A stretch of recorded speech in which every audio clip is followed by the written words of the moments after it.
송생과학입니다. 오늘은 물질의 상태 변화 중 마지막 승화에 대해서 배워보도록 하겠습니다. 융의 응고, 기와 액화처럼 승화도 뭔가 두 가지 용어가 있어야 될 것 같은데 한 가지 용어로만 되어 있거든요. 그 점도 한번 살펴보도록 하겠습니다. 승화는요, 고체에서 기체로 가는 것도 승화입니다. 그러면은 기체에서 고체로 가는 것도 승화라고 합니다. 우리나라 말로 둘 다 승화라고 표현을 하고 있습니다. 그렇지만 고체에서 기체로 가거나 기체에서 고체로 가는 것, 그 원리는 조금 다르다고 볼 수 있겠는데요. 고체에서 기체로 가는 승화의 예로는요, 겨울철 영하의 온도에서 얼어있던 명태가 마릅니다. 그 젖어있는 상태를 거치지 않고 바로 마른다라는 거고요. 기체에서 고체로 가는 승화는요, 수증기가 급격하게 풀잎에 얼어붙으면서 이렇게 얼음으로 달라붙는 형태를 관찰할 수가 있는 겁니다. 고체에서 기체로 가는 승화의 예를 먼저 살펴볼 텐데, 드라이아이스, 나프탈렌, 아이오딘 등은 승화가 잘 일어납니다. 드라이아이스 같은 경우는 이제 보통 음식물이 상하지 않도록 도와주는 거죠. 아니면 아이스크림이 녹지 않도록 도와준다라고 보시면 되겠습니다. 고체에서 기체로 변하는 것을 확인할 수 있죠. 나프탈렌 같은 경우는 이제 방향제라든지 탈취제로 이제 보통 많이 사용을 하고 있고, 아이오딘 같은 경우는 이제 색깔이 보이는 기체입니다. 보라색의 기체인데 약간 독성이 있기 때문에 조심해야 되는 기체 중에 하나입니다. 대표적으로 드라이아이스를 이렇게 살펴볼 수가 있겠는데요. 여기서 흰 연기로 나오는 것은 드라이아이스는 아니고 공기 중에 수증기가 급격하게 식어서 나오는 액화 물질입니다. 그래서 물이 이렇게 김처럼 보이는 것이고요. 실제로 이렇게 공기방울처럼 나가고 있는 것이 바로 이산화탄소 기체라고 보시면 되겠습니다. 그리고 겨울철 영하의 기온에서 얼어있던 명태가 마르는 것 또한 승화의 예입니다. 그래서 물로 변하지 않고 바로 고체로 변하는 것을 확인할 수가 있고요. 냉동실 속에 얼음을 정말 오랫동안 보관하면 조금씩 작아지는 경우로 관찰하실 수가 있습니다. 이 또한 승화의 예라고 볼 수가 있겠습니다.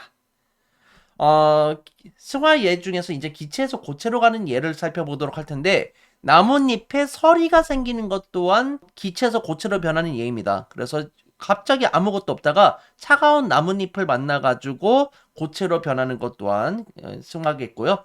겨울철 유리창에 성에가 맺히는 경우가 있습니다. 그래서 지나가다가 보면은 얼음 조각으로 이렇게 예쁘게 되어 있는 경우를 관찰할 수가 있는데, 이 또한 승화입니다. 여러분, 추운 겨울철날 눈이 오지 않았는데 갑자기 이렇게 하얗게 자동차색이 변한 것을 볼 수가 있습니다. 이것을 확대해 보면은 얼음이 이렇게 덕지덕지 달라붙어 있다라는 것을 확인할 수가 있겠고, 학교 유리창 같은 것도 살펴보시면 이렇게 이쁘게 유리에 얼음이 끼어 있는 것처럼 보이는 게 있습니다. 이런 것이 대표적인 성애의 예겠고요. 여러분, 운동장 중에서 이제 풀로 되어 있는 운동장에서는요, 이런 것도 관측할 수가 있는데, 눈이 오지 않았는데도 불구하고 이렇게 하얗게 변했다라는 거예요. 이렇게 하얗게 변한 것을 보고 우리가 설이라고 하는 것입니다. 너무 춥다 보니까 수증기가 풀잎에 이렇게 얼어붙은 것을 확인할 수가 있는 거죠. 이게 기체에서 고체로 변하는 대표적인 승화의 예라고 볼 수가 있겠습니다. 지금 그 유리창에 성에가 생기는 것을 확인할 수가 있죠. 냉동실 안이나 추운 환경에서 거품이 있어요. 이 거품을 만들어 놓은 다음에 두게 되면은 거기에 거품 서리가 생기기도 합니다. 그래서 비눗방울을 그 겨울철 바깥쪽에다 터지지 않게 잘 내놓은 다음에 그대로 두면은 이렇게 얼어붙는 것을 확인할 수가 있습니다. 자, 그러면은 참고로 이제 승화가 우리 일상생활에서 어떻게 쓰이는지도 한번 살펴봐야 될 텐데, 우선은 우주식품이 대표적인 예입니다. 우주에는 수분을 가지고 올라가게 되면 무게가 너무 증가하겠죠. 이 수분은 날릴 필요가 있는데요. 우주식품을 제조할 때에는 음식물을 얼려서 음식물 속 수분을 얼음으로 만듭니다. 얼음을 바로 수증기로 승화시켜서 수분을 제거하는 방식으로 건조시켜서 우주로 쏘아 보내게 되는 거고요. 여기다 물을 다시 넣고 제조를 하면은 원래 맛을 느낄 수 있다고 합니다. 라면 후레이크도 대표적인 예라고 볼 수 있겠습니다. 라면 후레이크도 야채를 급속하게 얼리는 겁니다.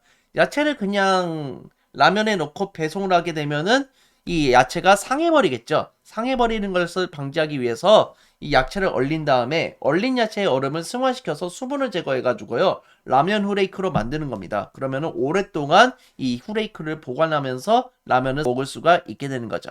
자, 그러면 우리가 융의 응고, 기화, 액화, 승화에 대한 예를 배웠습니다. 이것에 관련된 문제를 한번 풀어보도록 하겠습니다. 물질의 상태가 고체에서 액체로 변하는 것을 보고 우리를 뭐라고 할까요? 융해라고 했었습니다. 그리고 고체에서 바로 기체로 변하는 것을 승화라고 했었습니다. 상태 변화 중 액체에서 기체로 변하는 것을 뭐라고 했습니까? 그렇죠. 기화라고 했고요. 기체에서 액체로 변하는 것은 액체화되었다. 액화라고 했었습니다. 드라이아이스가 사라지는 현상은 고체에서 어디로 상태가 변한다? 그렇죠. 기체로 상태가 변하는 승화현상이라는 것을 알 수가 있겠고요. 추운 겨울날에 응달에 만들어 두었던 눈사람의 크기가 작아진다고 합니다.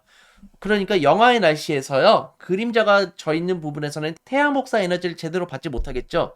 그 상태에서 눈이 점점 작아지는 겁니다. 고체에서 액체가 생기지 않고 바로 기체로 날아가는 거죠. 그래서 승화라고 볼 수가 있겠고요. 눈사람 표면의 얼음이 승화하여 기체 상태로 변하기 때문에 눈사람의 크기가 점점 작아질 수가 있는 겁니다. 차가운 음료를 담은 컵 표면에 물방울이 맺히는 현상은 뭐였습니까? 그렇죠. 이렇게 생기는 걸 보고 우리는 액화라고 했었습니다. 차가운 음료를 담은 컵 주변에서 수증기가 물방울로 변했기 때문에 컵 표면에 이렇게 액체가 보이는 것입니다. 고체와 액체의 상태 변화에 관한 설명으로 옳은 것은 답은 몇 번일까요? 그렇죠. 답은 3번이라는 것을 알 수 있습니다. 버터가 녹은 것은 융해인 거죠. 양초가 굳은 것은 응고인 거고요. 초콜릿을 녹인 것은 융해입니다. 그리고 아이스크림을 녹은 것은 융해라는 것을 알 수 있죠. 그래서 답은 3번입니다. 액체와 기체의 상태 변화에 관한 설명으로 옳지 않은 것은 답은 몇 번입니까? 그렇죠. 답은 2번입니다. 풀잎에 이슬이 맺히는 것은 기화가 아니라 액화라는 것을 알 수가 있겠습니다. 자, 다음 이 시간에는 물질의 상태 변화에 따른 입자의 배열의 변화에 대해서 자세히 알아보도록 하겠습니다. 딱 봐도 고체, 액체, 기체의 입자의 배열이 다르다는 것을 확인할 수 있죠. 어떠한 특징을 가지고 있는지 파악해 보도록 하겠습니다. 자, 이 영상이 즐거우셨으면 좋아요, 구독하기 부탁드리겠습니다. 여러분, 감사합니다. 송바.